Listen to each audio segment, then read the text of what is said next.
अध्याय 31। जैसे ही लू किंग घर में दाखिल हुआ, उसने वहां एक बिल्कुल नया बड़ा लोहे का बर्तन रखा हुआ देखा। डॉक्टर चेन अंदर के कमरे में वापस गए और एक कपड़े का थैला निकाला। ये चांदी के सिक्के रेड मून कार्प मछली बेचकर मिले हैं, इन्हें संभाल कर रखना, उसने लू किंग को थैला देते हुए कहा। लू किंग ने अपने हाथों में भारी वजन महसूस किया और आश्चर्यचकित रह गया।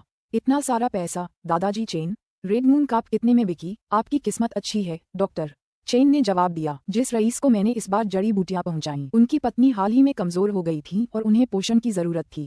जब उन्होंने सुना कि मेरे पास लाल चांद कार्प मछली है तो उन्होंने उसे तुरंत 100 ताइल चांदी में खरीद लिया। 100 ताइल? लू किंग की आंखें चौड़ी हो गईं। दादाजी चेन, क्या आपने नहीं कहा था कि लाल चांद कार्प बहुत बड़ी है और इसकी कीमत कम होगी? उन्हें याद आया कि डॉक्टर चेन ने बताया था कि बेहतरीन रेड मून कार्प मछली की कीमत भी अधिकतम 100 टैल्स होती है, इसीलिए तो मैंने कहा था कि आपकी किस्मत अच्छी है, डॉक्टर चेन ने अपनी दाढ़ी सहलाते हुए कहा। आमतौर पर केवल सबसे अच्छी रेड मून कार्प मछली ही 100 ताइल में बिकती है, लेकिन ये रईस अपनी पत्नी से बहुत प्यार करता है। रेड मून कार्प स्वादिष्ट होने के साथ साथ बहुत पौष्टिक भी होती है, इसलिए उन्होंने इसे सबसे ऊंची कीमत पर खरीदा। कितना बड़ा संयोग है। लू किंग डॉक्टर चेन की बात से सहमत हुए बिना नहीं रह सकी।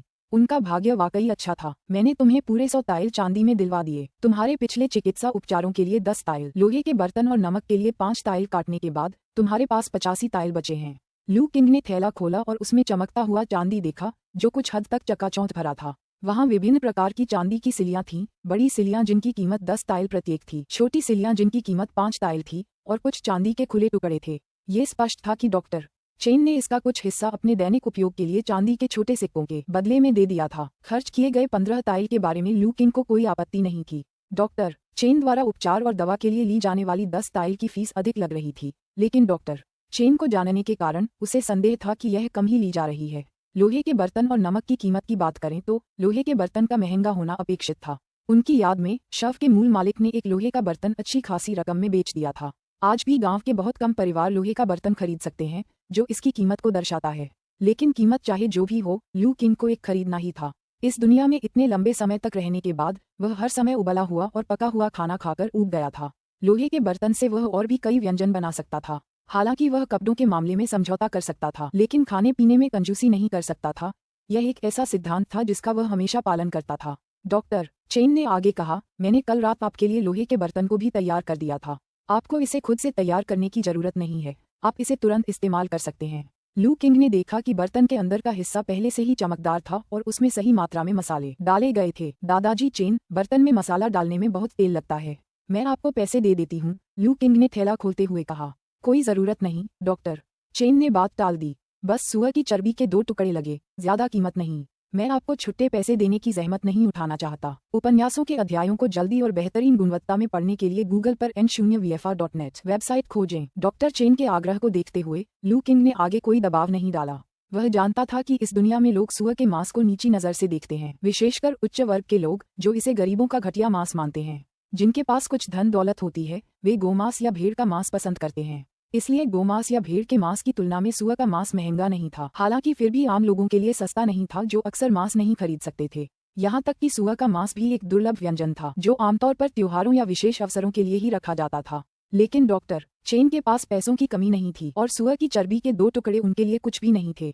धन्यवाद, दादाजी चेन। शुक्रिया देना बंद करो, लेट जाओ ताकि मैं तुम्हें एक्यूपंक्चर दे सकूं। लू किंग ने आज्ञाकारी भाव से अपनी कमीज उतार दी और लकड़ी के पलंग पर लेट गया। डॉक्टर चेन ने चांदी की सुइयां निकाल लीं। आज मैं आपको तीसरी और आखिरी बार एक्यूपंक्चर दे रहा हूँ। इसके बाद आपको इसकी जरूरत नहीं पड़ेगी। दादाजी चेन, क्या इसका मतलब है कि मैं पूरी तरह से ठीक हो गई हूँ? लू किंग ने खुशी से पूछा। पूरी तरह से नहीं, लेकिन आपकी जीवन शक्ति स्थिर है। अच्छे भोजन और आराम से आप धीरे धीरे ठीक हो जाएंगे। अब और एक्यूपंक्चर की कोई आवश्यकता नहीं है। धन्यवाद, दादाजी चेन। आराम करो और स्थिर रहो। डॉक्टर चेन ने सुइयां लगाना शुरू किया और जल्द ही लू किंग सो गई। डॉक्टर चेन ने सोते हुए लू किंग को हल्के से भौहें चढ़ाकर देखा। हालांकि लू किंग उनकी देखरेख में अच्छी तरह से ठीक हो रही थी, लेकिन उन्हें लू किंग के अचानक ठीक होने का कारण समझ नहीं आ रहा था। एक्यूपंक्चर के दौरान विस्तृत जांच के बावजूद लू किंग के शरीर में कुछ भी असामान्य नहीं था। कोई पुरानी समस्या नहीं थी जिससे वह हैरान था। कुछ देर सोचने के बाद जब उन्हें कोई जवाब नहीं मिला तो डॉक्टर चेन ने अपनी भौहें ढीली कर लीं। कारण का पता न चलना तब तक ठीक था जब तक लू किंग की हालत में सुधार हो रहा था, जिससे उनके प्रयास सार्थक हो रहे थे। दादाजी चेन, क्या भाई सो रहे हैं? शियाओ यान ने धीरे से पूछा। कई एक्यूपंक्चर सेशन देखने के बाद छोटी बच्ची अब उतनी डरी हुई नहीं थी। हालांकि वह अब भी करीब से देखने की हिम्मत नहीं करती थी। हाँ, वह सो रहा है। उसे परेशान न करें। बाहर आओ, मैंने कल शहर से कुछ पेस्ट्री खरीदी थी जो बहुत स्वादिष्ट होती हैं। सच में? किस तरह की पेस्ट्री? ओस्माथस केक। जब लू किंग जागा तो उसने ऊर्जा का भरपूर अनुभव किया। इस बार ये पहले एक्यूपंक्चर के बाद की तरह महज भ्रम नहीं था, वह सचमुच ठीक हो रहा था। डॉक्टर चेन को बहुत बहुत धन्यवाद। जब वह ये सोच रहा था तभी उसे बाहर से शियाओ यान के हंसने की आवाज सुनाई दी। वह मुस्कुराया, अपनी कमीज पहनी और बाहर चला गया। डॉक्टर चेन और शियाओ यान पत्थर के स्टूल पर बैठे थे। लड़की के हाथ में एक पेस्ट्री थी। वह अपने पैरों को हिलाते हुए हंस रही थी और खुशी से उसका सिर पीछे की ओर झुका हुआ था। ये दृश्य लगभग वैसा ही था जैसा लू किंग के एक्यूपंक्चर के बाद पहली बार जागने पर हुआ था, लेकिन अब वह पहले से ज्यादा स्वस्थ था। उसके पास 100 ताइल चांदी थी और उसे डॉक्टर चेन से चिकित्सा सीखने का मौका मिला था। सब कुछ बदल गया था। अध्याय 32। लू परिवार रसोई में था। लू किंग चूल्हे पर रखे एक बिल्कुल नए लोहे के बर्तन में आग की देखभाल कर रही थी। शुरू में उसने अंधेरा होने के बाद चुपके से बर्तन घर लाने की योजना बनाई थी। हालांकि उसे एहसास हुआ कि इतने घनिष्ठ गांव में राज रखना लगभग असंभव था।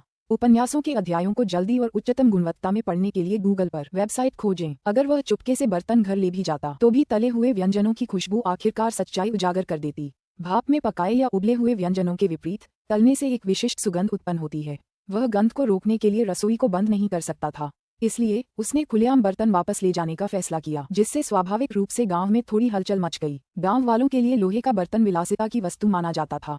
कई लोग आज भी इसे खरीदने में असमर्थ थे। लू किंग को इतने बड़े लोहे के बर्तन के साथ देखकर स्वाभाविक रूप से सभी का ध्यान आकर्षित हुआ। लू किंग ने दावा किया कि डॉक्टर चेन ने इसे उसे दिया था, जिससे ग्रामीणों के बीच ईर्ष्या और आश्चर्य की भावना पैदा हो गई। एक लोहे का बर्तन कई चांदी के सिक्कों के बराबर था। डॉक्टर चेन को लू किंग का बहुत सम्मान करना चाहिए, तभी उन्होंने उसे इतनी कीमती वस्तु भेंट की। इससे ग्रामीणों को ये पुष्टि हो गई कि डॉक्टर चेन वास्तव में लू किंग को अपना शिष्य मानते थे और उनका बहुत सम्मान करते थे। अन्यथा वह अपने शिष्य को इतनी महंगी वस्तु उपहार में क्यों देता? सामान्यतया शिष्यों से अपेक्षा की जाती थी कि वे अपने गुरुओं का सम्मान करें, न कि इसके विपरीत। विशेषकर चूंकि बर्तन पहले से ही मसालेदार था, इससे उनका विश्वास और भी पुख्ता हो गया।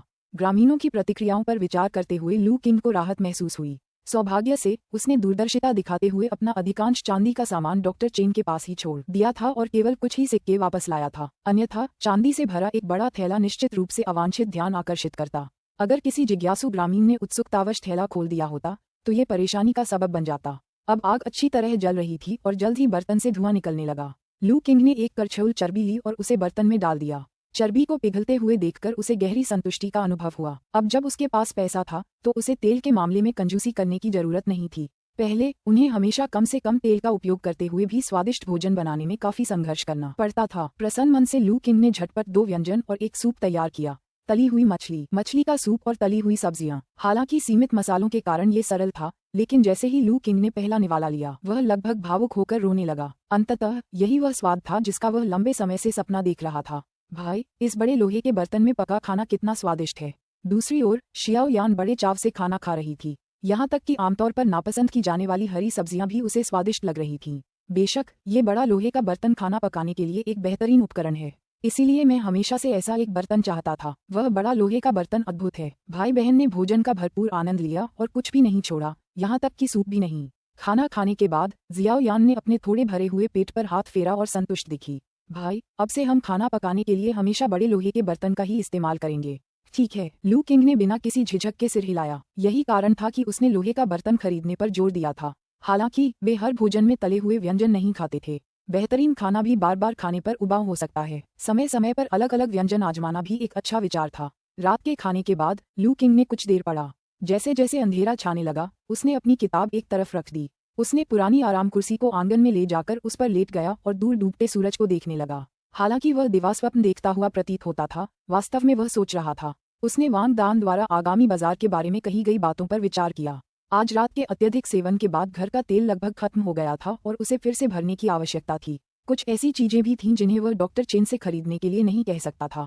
साथ ही ग्रामीणों से उधार ली गई वस्तुओं को लौटाने का भी समय आ गया था, इसलिए उनके लिए बाजार जाना अनिवार्य था। मैं कल जाऊंगा। दान ने कहा कि बाजार में कुछ नियम हैं जिनका पालन करना होता है। मैं उनसे उनके बारे में पूछ सकता हूँ। लू किंग ने तुरंत अपना मन बना लिया। भाई, क्या वो छोटा शैतान आज रात हमारे घर आएगा? शियाओ यान ने अचानक पूछा। ऐसा होना चाहिए, लू किंग ने अनिश्चितता से जवाब दिया। तो मैं आज रात इसका इंतजार करूंगा। छोटी बच्ची अपने भाई द्वारा बताए गए उस छोटे से जीव के बारे में बहुत उत्सुक थी और उसे खुद देखना चाहती थी। ठीक है, लेकिन अगर बहुत देर हो जाए और वह न आए तो आपको सो जाना चाहिए। ठीक है टिल्डा। श्याओ यान ने जागकर उस छोटे से जानवर का इंतजार करने का फैसला किया, लेकिन बच्चों की इच्छाशक्ति मजबूत नहीं होती। जल्दी सोने की आदत होने के कारण रात बढ़ने के साथ साथ श्याओ यान की पलकें भारी होने लगीं। अंततः उसके प्रयासों के बावजूद वह जल्द ही सो गई। उसके सो जाने के कुछ ही समय बाद लू किंग ने दरवाजे पर परिचित खरोंच की आवाज सुनी। वह हैरान था, क्या ऐसा हो सकता है कि वह छोटा प्राणी श्याओ यान के सो जाने का इंतजार कर रहा था और फिर प्रकट हुआ। तैयार मछली की थाली पकड़े हुए लू किंग ने दरवाजा खोला और वाकई वह छोटा काला जानवर वहीं मौजूद था। इस बार यह आंगन के बीच में ही रुका रहा, अधिक शांत और कम सतर्क दिख रहा था। लू किंग को तो ये भी लगा कि जब उसने उसे देखा तो उसकी आंखों में आशा की एक झलक दिखाई दी। क्या ये सचेत हो गया होगा? लू किंग ने मछली को जमीन पर रखते हुए और पीछे हटते हुए आश्चर्य व्यक्त किया। जैसे ही वह दरवाजे की ओर पीछे हटा, काला जानवर पास आया, एक मछली पकड़ी और भाग गया। ठीक है, हालांकि उसकी सतर्कता कम हो गई थी, फिर भी वह सतर्क था। काले रंग के उस जानवर को इधर उधर दौड़ते और हर बार एक मछली उठाते हुए देखकर लू किंग मुस्कुराया। उसने दरवाजा बंद किया, जम्हाई ली और बिस्तर पर चला गया। अगले दिन उसे कई काम निपटाने थे और उस नन्हे जीव के साथ खेलने का समय नहीं था। रात बिना किसी घटना के गुजरी। अगली सुबह लू किंग ने खाली लकड़ी का बेसिन देखा। उस नन्हे जीव ने इतना सारा खाना कैसे पचा लिया? वह छोटा था, फिर भी उसकी भूख आश्चर्यजनक थी। 2 या 3 पाउंड मछली देखते ही देखते खत्म हो गई, जो एक वयस्क के खाने से कहीं अधिक थी। भाई, क्या वो छोटा शैतान कल रात आया था? शियाओ यान उठ खड़ी हुई और कमरे से बाहर भागते ही सवाल पूछने लगी। हाँ, ऐसा ही हुआ। देखो, इसने सारी मछलियाँ खा लीं। लू किंग ने खाली बेसिन की ओर इशारा किया। अरे, तुमने मुझे जगाया क्यों नहीं? श्याओ यान निराश थी। मैंने तुमसे कहा था, अगर तुम सो जाओगे तो मैं तुम्हें नहीं जगाऊंगा। भाई, मैंने फैसला कर लिया है, मैं आज रात नहीं सोऊंगा। मैं उस छोटे शैतान का इंतजार करूंगा। ठीक है, शुभकामनाएं। लू किंग को कोई आपत्ति नहीं थी। अब उसे पूरा यकीन हो गया था कि मछली का पत्थर वाकई जादुई था। इसके चलते शाओ यान चाहकर भी देर रात तक जाग नहीं सकती थी। सोने के समय उसे निश्चित रूप से नींद आएगी और वह बिस्तर पर चली जाएगी, जिससे उसके लिए चीजें काफी आसान हो जाएंगी। श्याओ यान, आज दादा झांग के घर खेलने जाओ। मुझे बाहर जाना है। कहाँ जा रहे हो भाई? जब मैं वापस आऊंगा तो तुम्हें पता चल जाएगा। पड़ोस में रहने वाले दादा झांग से श्याओ यान का ध्यान रखने के लिए कहने के बाद लू किंग ने चांदी का एक सिक्का लिया और वांग दान के घर की ओर चल दी। अध्याय 33। अमीन, क्या तुम घर पर हो? एक मिट्टी के घर के सामने से लू किंग ने आवाज लगाई। कौन है? कौन मुझे बुला रहा है? एक लंबा चौड़ा आदमी घर से बाहर भागा और लू किंग को देखकर सुखद आश्चर्यचकित हुआ। तुम हो लू किंग? यहाँ क्या बात है? अमीन, कौन है? लू किंग के जवाब देने से पहले ही अंदर से एक बुजुर्ग की आवाज आई और बांसुरी लिए एक बूढ़ा आदमी भी घर से बाहर निकला। दादाजी, ये लू किंग है, वांग दान ने सीधे पुकारा। दादाजी वांग। लू किंग ने बूढ़े व्यक्ति को नमस्कार किया। ओह, ये लू किंग है। अंदर आइए, बैठिए। लू किंग को देखकर बूढ़ा आदमी भी प्रसन्न हुआ और उसे अंदर खींचकर पीने के लिए लाने की कोशिश करने लगा। कोई जरूरत नहीं दादाजी वांग, मुझे अमीन से कुछ बात करनी है, इसलिए मैं आपको अंदर परेशान नहीं करूंगा। लू किंग ने तुरंत मना कर दिया। वैसे आप यहाँ किस लिए आए हैं? वांग दान ने पूछा। मैं बड़े बाजार में जाना चाहता हूँ। पिछली बार आपने कहा था कि अगर मैं जाना चाहता हूँ तो मुझे पहले आपसे सलाह लेनी चाहिए, क्योंकि कुछ नियम हैं जिन्हें मुझे जानना जरूरी है। आप बड़े बाजार जाना चाहते हैं? वांग दान चौंक गया, फिर उसने जवाब दिया। ओह, आज बाजार का दिन है। ये बड़ा बाजार हर 5 दिन में एक बार लगता है और आज पिछले बाजार के बाद ठीक 5वां दिन है। लू किंग, तुम बड़े बाजार में क्या करना चाहती हो? मछली बेचना चाहती हो? वांग दान ने पूछा। मुझे मछली बेचने की जल्दी नहीं है, मैं पहले बाजार का जायजा लेना चाहता हूँ, स्थिति को समझना चाहता हूँ और शायद कुछ चीजें खरीदूं। ठीक है, मुझे इससे कोई दिक्कत नहीं है, बस दादाजी मुझसे सुअर के पत्ते लाने के लिए कह रहे थे। वांग दान ने अपना सिर खुजाया। दादा वांग ने अपनी पाइप के 2 कश लिए और कहा, तो फिर दान, तुम लू किंग को साथ ले जाओ। वह अब अपने घर का मुखिया है और उसे बाहर जाने के नियम पता होने चाहिए। ठीक है दादाजी, चिंता मत कीजिए, मैं लू किंग को जरूर सिखाऊंगा। वांग दान ने खुशी से कहा। उन्हें जंगली घास इकट्ठा न करने की सजा पाकर काफी खुशी हुई, जो कि एक उबाऊ काम था। चलो लू किंग, हम रास्ते में बात कर लेंगे। वांग दान ने लू किंग को खींचा और बाहर जाने लगी। गांव के प्रवेश द्वार पर वांग दान ने एक बड़े पेड़ की ओर इशारा किया। लू किंग, बाहर जाने का पहला नियम यही है। यहाँ लू किंग ने थोड़ा हैरान होकर पेड़ की ओर देखा। वह इस पेड़ को अच्छी तरह जानता था। ये बहुत लंबा नहीं था, लेकिन घना था और इसकी शाखाएं और पत्तियां हरी भरी थीं। इसका तना इतना चौड़ा था कि इसे घेरने के लिए कई लोगों की जरूरत पड़ती थी। ये कुछ हद तक उसके पिछले जीवन के बरगद के पेड़ जैसा दिखता था और यह पेड़ काफी महत्वपूर्ण प्रतीत होता था। लोग न केवल इसके आधार पर अक्सर अगरबत्ती जलाते थे, बल्कि गांव के बच्चों को भी छोटी उम्र से ही इससे दूर रहने और इस पर न चढ़ने की चेतावनी दी जाती थी। यदि कोई इस नियम का उल्लंघन करता और पकड़ा जाता तो उसे कम से कम बुरी तरह पीटा जाता और हो सकता है कि उसे बिना भोजन के पूर्वजों के हॉल में घुटनों के बल बैठना पड़े। इसलिए गांव के बच्चे हमेशा इस पेड़ से दूरी बनाए रखते थे और दूसरी जगहों पर खेलना पसंद करते थे। हालांकि उन्हें अपनी यादों में इस पेड़ का कोई वास्तविक उपयोग नहीं मिला और उन्होंने सोचा कि यह केवल शांति के लिए प्रार्थना करने के लिए था। अब वांग दान की बात सुनकर ऐसा लग रहा था कि इसका कोई और ही उद्देश्य है। जी हाँ, ये पेड़ हमारे गांव का पवित्र पेड़ और मार्गदर्शक पेड़ है। चाहे कोई बड़े बाजार जाए या शहर, बाहर जाते समय उसे यहाँ एक निशान छोड़ना पड़ता है ताकि वह अपने गंतव्य का संकेत दे सके। इस तरह अगर कोई समय पर वापस नहीं आता है तो गांव वाले निशान के आधार पर उसके ठिकाने का पता लगा सकते हैं। इस पेड़ का ऐसा उपयोग भी है। लू किंग आश्चर्यचकित रह गई। उसने कभी नहीं सोचा था कि जिस पेड़ से उसे अपनी यादों में डर लगता था उसका इतना लंबा इतिहास होगा। आप इस पर निशान कैसे छोड़ते हैं? लू किंग ने पूछा। यहाँ वांग दान आगे बढ़ा और पेड़ के आधार पर पड़ी एक पत्थर की पटिया को उठाया। जब वह वापस आया तो उसके हाथ में 2 लाल धागे थे। वांग दान ने लू किंग को एक लाल धागा दिया और पेड़ की ओर इशारा किया। क्या आपको पेड़ की वो पुरानी शाखाएं दिख रही हैं? बाईं ओर की शाखा बड़े बाजार को दर्शाती है, मध्य भाग शहर को और दाईं ओर की शाखाएं अन्य दूरस्थ स्थानों को दर्शाती हैं। भविष्य में जब भी आप बाहर जाएं तो संबंधित शाखा पर एक लाल धागा बांध दें ताकि गांव वालों को पता चल जाए कि कोई बाहर गया है। जब तुम वापस आओ तो बस लाल धागा हटा देना। बस इतना ही। लू किंग अचंभित रह गई। उन्हें लगा था कि यह और भी जटिल होगा, लेकिन ये बहुत ही सरल निकला। बस इतना ही। आप और क्या उम्मीद करते हैं? वांग दान हैरान था। क्या हमें कोई टैग या कोई और चिन्ह लगाने की जरूरत नहीं है? नहीं तो लोगों को कैसे पता चलेगा कि कौन बाहर गया है? लू किंग ने पूछा। किस चीज के लिए टैग? वांग दान और भी ज्यादा उलझन में पड़ गया। हम टैग पर नाम लिख सकते हैं। जैसे ही लू किंग ने ये कहा उसे अचानक एहसास हुआ।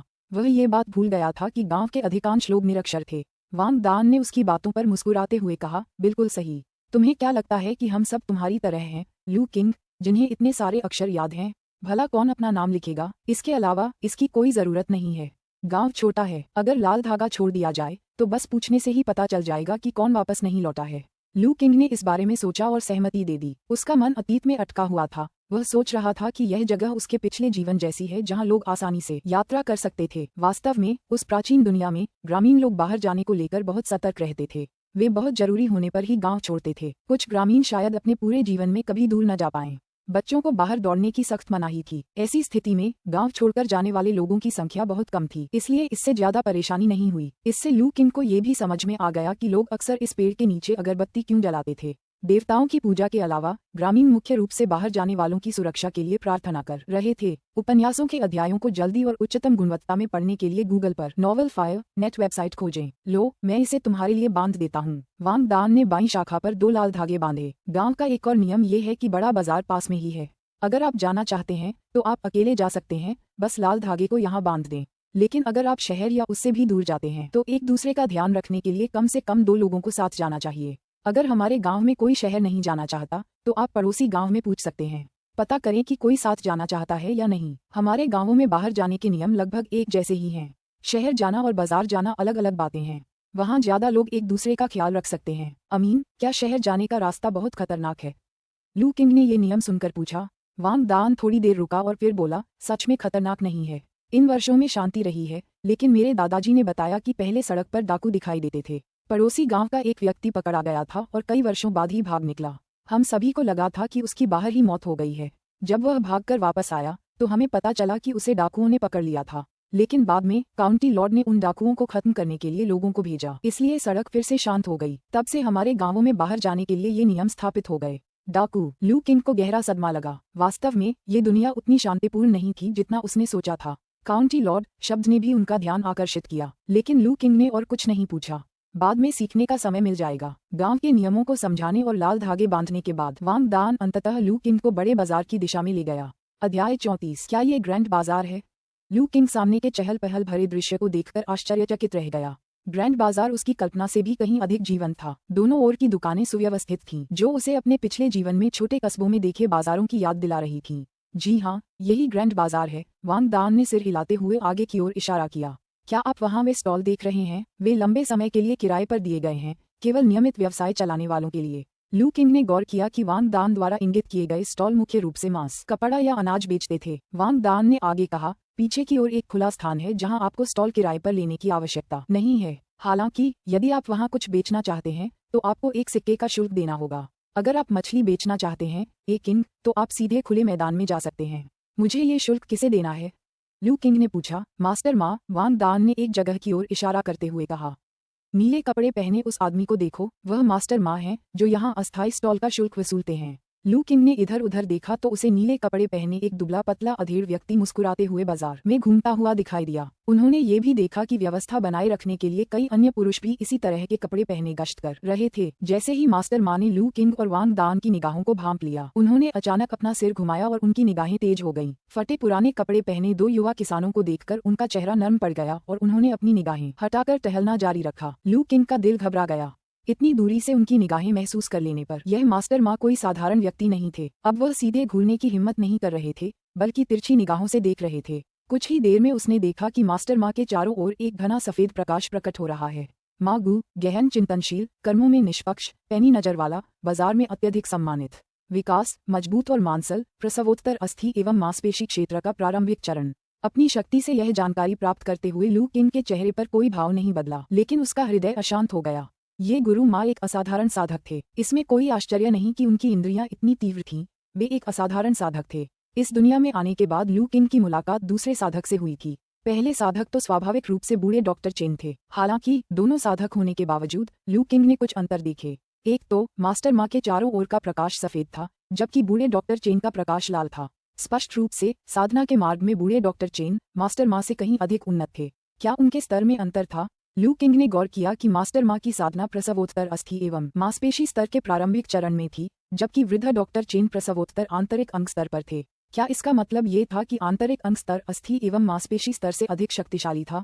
क्या इन दोनों के बीच कोई अन्य स्तर भी थे? लू किंग के मन में विचार उमड़ रहे थे। उपन्यासों के अध्यायों को शीघ्र और सर्वोत्तम गुणवत्ता में पढ़ने के लिए गूगल पर .net वेबसाइट खोजें। किंग, तुमने ग्रैंड बाजार देख लिया है। क्या तुमने कुछ खरीदने की इच्छा नहीं जताई थी? तुम्हें क्या चाहिए? वांग दान ने लू किंग के विचारों को बीच में ही रोकते हुए कहा। लू किंग ने अपने विचारों को किनारे रखकर मुस्कुराते हुए कहा, मुझे काफी कुछ खरीदना है। मुझे तुम्हारी मदद की जरूरत पड़ेगी। दान, तुम बहुत कुछ खरीद रहे हो। क्या तुम रातों रात अमीर हो गए? किंग, वांग दान की आंखें चौड़ी हो गईं। लू किंग ने बिना कुछ कहे मुस्कुरा दिया। वांग दान को समझ आ गया कि इस बारे में यहाँ बात करना उचित नहीं है, इसलिए उसने आगे कुछ नहीं पूछा। उसने अपनी छाती थपथपाते हुए कहा, चिंता मत करो, तुम चाहे जितना भी सामान खरीदो, मैं उसे घर तक ले जाने में तुम्हारी मदद करूंगा। धन्यवाद, दान। लू किंग दुकानों की ओर चल पड़ा। उसका पहला पड़ाव मांस की दुकान थी। वहां प्रदर्शित सुअर का मांस उतना स्वादिष्ट नहीं था जितना उसके पिछले जीवन में पाले पोसे गए सुअर का मांस होता था, लेकिन लू किंग को फिर भी वह ललचा रहा था। उसने बहुत समय से अच्छा मांस नहीं खाया था। उसने चर्बीदार मांस के 2 बड़े टुकड़े और कुछ आधे चर्बीदार आधे दुबले मांस के टुकड़े चुने और भुगतान करने की तैयारी की। हालांकि जब स्टॉल मालिक ने लू किंग द्वारा निकाले गए चांदी के नोट देखे तो वह परेशान नजर आया। युवक, आप मुझसे मजाक कर रहे हैं। मैं इस चांदी के बदले में छुट्टा नहीं दे सकता, उसने कहा। बदलाव नहीं कर सकते? लू किंग हैरान थी। नहीं, मैंने आज ही अपनी दुकान खोली है और अभी तक ज्यादा बिक्री नहीं हुई है। आपके चांदी के सिक्के लगभग आधे ताइल के बराबर हैं। मेरे पास आपको देने के लिए उतने तांबे के सिक्के नहीं हैं, दुकान मालिक ने ईमानदारी से समझाया। लू किंग द्वारा निकाली गई चांदी देखकर वांग दान भी चौंक गया। उसने तुरंत लू किंग का हाथ पकड़ लिया और उसे एक तरफ खींच लिया। किंग, तुम्हें ये चांदी कहाँ से मिली? दादाजी चेन ने मुझे ये दिया था। लू किंग ने बूढ़े डॉक्टर चेन को ढाल की तरह इस्तेमाल किया। आखिरकार जब वे पहाड़ से नीचे उतरे थे तो बूढ़े डॉक्टर चेन ने कहा था कि अगर कोई चांदी के बारे में पूछे तो उसे कहना चाहिए कि यह उन्होंने दी है। बूढ़े डॉक्टर चेन आपका अच्छे से इलाज करते हैं। वांग दान ईर्ष्या से भर उठा। वह बूढ़े डॉक्टर चेन का शिष्य क्यों नहीं बन सका? लेकिन फिर उसे एहसास हुआ, भले ही चांदी बूढ़े डॉक्टर चेन की हो, इसे सीधे बाहर नहीं ले जाना चाहिए। बाजार में चांदी का इस्तेमाल कोई नहीं करता, लेकिन मेरे पास तांबे के सिक्के नहीं हैं, सिर्फ चांदी के सिक्के हैं। लू किंग जानता था कि चांदी कीमती होती है, लेकिन उसके परिवार में खाने की कमी हो रही थी और उसे कई चीजें खरीदनी थीं। उनके पास तांबे के सिक्के नहीं थे, और अगर होते भी तो उन्हें साथ ले जाना असुविधाजनक होता। ये समझ आता है। लू किंग के पारिवारिक हालात को जानते हुए वांग दान ने अपना सिर खुजाया। उसे समझ नहीं आ रहा था कि क्या कहे। महोदय, क्या आपको अभी भी मांस चाहिए? दुकानदार ने पुकारा। मुझे ये चाहिए, लेकिन आपने कहा था कि आप चांदी के बदले छुट्टा नहीं दे सकते, लू किंग ने बेबसी से कहा। स्टॉल मालिक असमंजस में था। यहाँ क्या हुआ? एक मधुर आवाज सुनाई दी। लू किंग ने मुड़कर देखा तो उनके पीछे वांग दान नाम का अधेड़ उम्र का व्यक्ति, जिसे वह मास्टर माँ कहता था, खड़ा था। मास्टर माँ। स्टॉल मालिक और वांग दान ने तुरंत झुककर अभिवादन किया। मैंने यहाँ कुछ शोर सुना।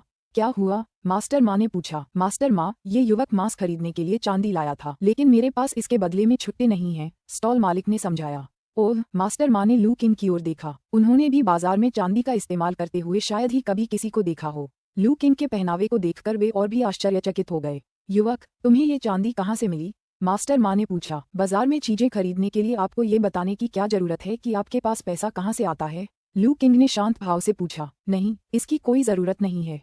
मुझे माफ कर दीजिए, मास्टर माँ ने थोड़ा झुककर माफी मांगी। उन्होंने मुस्कुराते हुए कहा, मैं बस उत्सुक था। आप चांदी रखने वाले व्यक्ति जैसे नहीं दिखते। हालांकि मास्टर माँ मुस्कुरा रहे थे, लेकिन स्टॉल मालिक और वांग दान को दबाव महसूस हुआ और उन्हें पसीना आने लगा। लू किंग दबाव से प्रभावित लग रहा था और उसके चेहरे पर घबराहट के भाव थे। कुछ क्षण हिचकिचाने के बाद उसने कहा, ये चांदी मेरे गुरु ने दी है। अरे, आपके गुरु कौन है? गुरु माँ की मुस्कान बरकरार रही। मुझे अपने गुरु का नाम नहीं पता, लेकिन सब लोग उन्हें बूढ़े डॉक्टर चेन कहकर बुलाते हैं। क्या वो बूढ़ा डॉक्टर? मास्टर माँ के चेहरे के भाव तुरंत बदल गए। अध्याय 35। युवा स्वामी, क्या आपने कहा कि आपके स्वामी वह बूढ़े डॉक्टर चेन है? स्वामी माँ के चेहरे से पहले वाली मुस्कान गायब हो गई और वह कुछ गंभीर हो गए। ऐसा लगता है कि ग्रामीण उसे इसी नाम से पुकारते हैं। जवाब देते ही लू किंग के चेहरे पर तनाव थोड़ा कम हो गया। जी हाँ मास्टर माँ, मेरा ये छोटा भाई प्रतिदिन डॉक्टर चेन के साथ पढ़ने जाता है। इसी क्षण वांग दान ने अवसर का लाभ उठाते हुए अपनी बात रखी। मास्टर माँ ने लू किंग और वांग दान को गौर से देखा, फिर अचानक मुस्कुरा दिए। तो आप डॉक्टर चेन के एक विशिष्ट छात्र हैं। मुझे खेद है। मास्टर माँ ने गंभीरतापूर्वक लू किंग को प्रणाम किया, जिससे वह चौंक गया और 2 कदम पीछे हट गया। उसने जल्दी से हाथ हिलाते हुए कहा, मैं ऐसी उपाधि धारण नहीं कर सकता। मैंने अपने गुरु से जड़ी बूटियों के बारे में बस थोड़ा बहुत ही सीखा है। मैं अभी तक बीमारियों का निदान भी नहीं कर सकता। लू किंग की ईमानदारी देखकर मास्टर माँ मुस्कुराए बिना नहीं रह सके। खैर, मैंने पहले आपको नाराज कर दिया था, तो फिर ये ठीक रहेगा। आपने इस स्टॉल से जो मांस खरीदा है, उसका भुगतान मैं कर दूंगा। ये ठीक नहीं है, लू किंग ने बार बार सिर हिलाते हुए कहा। बिना मेहनत के इनाम स्वीकार नहीं करने चाहिए। मेरे गुरु ने मुझे सिखाया है कि दूसरों से चीजें यूं ही नहीं लेनी चाहिए, लेकिन मैंने आपको ठेस पहुंचाई। इसे मेरी माफी समझिए। मास्टर माँ ने चाहे जितना भी जोर दिया हो, लू किंग ने उन्हें भुगतान करने देने से दृढ़तापूर्वक इनकार कर दिया। किनारे से देख रही वांग दान की आंखें फटी रह गईं। ये पहली बार था जब उसने मास्टर माँ को किसी के प्रति इतना विनम्र होते देखा था, और वह कोई और नहीं बल्कि उसका छोटा भाई लू किंग था। लू किंग को मास्टर माँ के प्रस्ताव को लगातार ठुकराते देख वांग दान चिंतित हो गया। आखिर वो तो कई किलो मांस था। भला ऐसा उपहार भला कौन ठुकरा सकता था? लू किंग क्या सोच रही थी? हालांकि वांग दान चिंतित था, उसने हस्तक्षेप नहीं किया। वह जानता था कि लू किंग पढ़ सकता है और उसे बूढ़े डॉक्टर का मार्गदर्शन प्राप्त है, इसलिए उसके हस्तक्षेप के पीछे कोई कारण जरूर होगा। लू किंग के इनकार को देखकर मास्टर माँ को अचानक एक विचार आया और वे फिर मुस्कुराए। आप सचमुच दयालु हैं। डॉक्टर चेन के छात्र होने के नाते आप बिल्कुल ऐसे ही हैं। वैसे मैंने देखा कि आपको उस चांदी के बदले कुछ खुले पैसे चाहिए। क्या मैं आपकी मदद करूं? कसाई ने तुरंत कहा। जी हाँ युवा मालिक, यहाँ केवल मास्टर माँ ही हैं जो आपके चांदी के सिक्के बदल सकते हैं। लू किंग ने थोड़ी देर हिचकिचाते हुए सिर हिलाया और कहा, तो मैं आपको परेशान करूंगा मास्टर माँ। उसने चांदी निकाली और मास्टर माँ ने जब देखा कि यह बर्फ के टुकड़े के पैटर्न वाली चांदी का एक बढ़िया टुकड़ा है, तो उन्हें लू किंग की बातों पर और भी अधिक विश्वास हो गया। एक आम गाँव के लड़के को इतनी बढ़िया चांदी तक पहुँच नहीं होती। इसका वजन करते हुए मास्टर माँ मुस्कुराए और बोले, ये चांदी लगभग 6 ताइल है, जो लगभग 600 तांबे के सिक्कों के बराबर है। मास्टर माँ ने अपने शरीर से एक कपड़े का थैला निकाला, उसमें से तांबे के सिक्कों की 2 छोटी मालाएं निकाली और थैला लू किंग को सौंप दिया। ये तांबे के सिक्के तुम्हारे चांदी के सिक्कों के बराबर होने चाहिए। इन्हें गिन लो। लू किंग ने थैला उठाया और बिना किसी झिझक के गिनती शुरू कर दी। वांग दान मदद करना चाहता था, लेकिन जानता था कि उसे गिनती नहीं आती। उसकी गिनती से केवल भ्रम ही पैदा होगा, इसलिए वह किनारे से चिंतित होकर देखता रहा। लू किंग ने जल्दी से सिक्के गिने। मास्टर माँ ने लू किंग की गिनती को तिरछी निगाहों से देखा। गांव वालों में साक्षर होना दुर्लभ है, और जो लोग 100 से अधिक गिनती कर सकते हैं वे तो और भी दुर्लभ हैं। लू किंग को गिनती करते हुए देखकर यह स्पष्ट था कि उसे संख्याओं से कोई कठिनाई नहीं थी। मास्टर माँ को ये बात और भी पक्के तौर पर समझ आ गई कि लू किंग वास्तव में डॉक्टर चेन का शिष्य था। जल्द ही लू किंग ने गिनती पूरी कर ली। उपन्यासों के अध्यायों को जल्दी और सर्वोत्तम गुणवत्ता में पढ़ने के लिए गूगल पर वेबसाइट खोजें। ऐसा लगता है कि कुछ अतिरिक्त है। थैले में 650 तांबे के सिक्के थे, जो 1000 तांबे के सिक्कों के बदले 1 ताइल की विनिमय दर से 50 अधिक थे। यह अतिरिक्त नहीं है, आपका चांदी उत्कृष्ट गुणवत्ता का है। अतिरिक्त 50 सिक्के उचित हैं। मास्टर माँ मुस्कुराए। लू किंग ने एक पल सोचा और मना नहीं किया। उन्हें समझ आ गया था कि मास्टर माँ सद्भावना दिखा रहे हैं, लेकिन कई बार मना करने के बाद वह और अधिक असभ्य व्यवहार जारी नहीं रख सका। इसके अलावा ये बाहरी दुनिया के बारे में अधिक जानने का एक अवसर भी हो सकता है। अब जब पैसों का लेन देन हो गया है, तो आप आराम से खरीदारी कर सकते हैं। वैसे छोटे मालिक, क्या मैं आपका नाम जान सकता हूँ? मास्टर माँ ने पूछा। मैं लू किंग हूँ, उसने अपने बगल में खड़े वांग दान की ओर इशारा करते हुए कहा, और यह मेरे गांव का ही निवासी भाई दान है। मास्टर माँ, मैं वांग दान हूँ, वांग दान ने विनम्रतापूर्वक कहा। वांग दान बुरा नहीं है। मास्टर माँ को ये समझ आ गया था कि वांग दान एक साधारण ग्रामीण युवक था, फिर भी उन्होंने विनम्रतापूर्वक सिर हिलाया। इस सरल से इशारे से ही वांग दान उत्साहित हो गया और उसका चेहरा लाल हो गया। भाई लू किंग, आपको यहाँ सुखद समय बिताने की शुभकामनाएं। मुझे कुछ काम निपटाने हैं, इसलिए मैं अब चलता हूँ। मास्टर माँ इतने समझदार थे कि वे वहाँ ज्यादा देर नहीं रुके, बल्कि सम्मानजनक दूरी बनाए रखी। लू किंग को उसके जाने की खुशी हुई। हालांकि उनका इरादा मास्टर माँ से दोस्ती करने का था, लेकिन अभी वह समय नहीं था।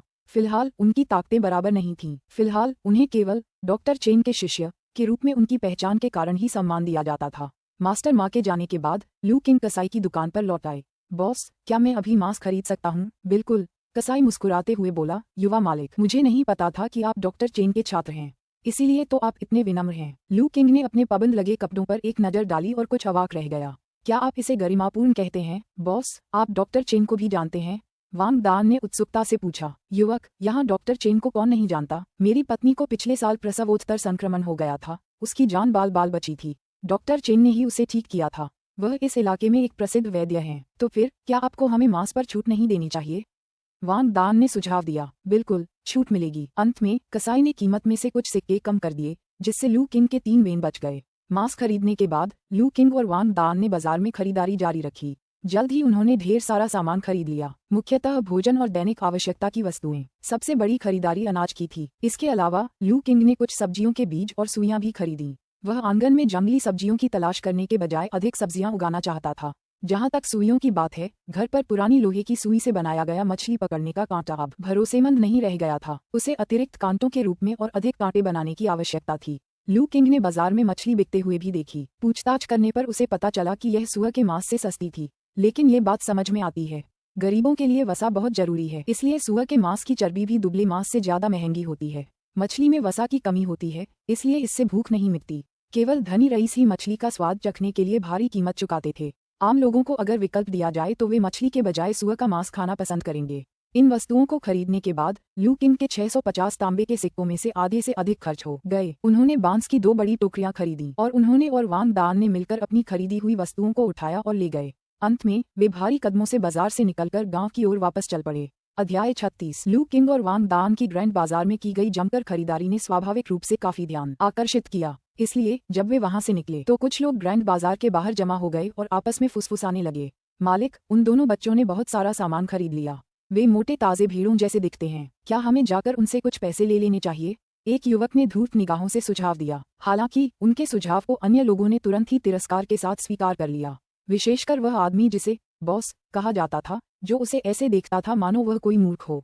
क्या तुम्हारा दिमाग खराब हो गया है? क्या तुमने नहीं देखा कि मिस्टर माँ भी उस बच्चे के साथ विनम्रता से पेश आए, और तुम चाहते हो कि मैं उन्हें लूट लूं? अनुचित रूप से डांटे जाने का एहसास होने पर धूर्त आंखों वाले युवक को थोड़ी ठेस पहुंची। मुझे लगा कि वे आसान निशाना हैं।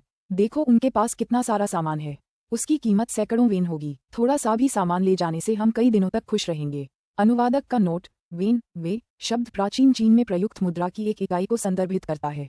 यह एक प्रकार का नकद सिक्का था और लेन देन के लिए व्यापक रूप से उपयोग किया जाता था। ये सुनकर बॉस चुप हो गया। वह लालच में कैसे नहीं आता।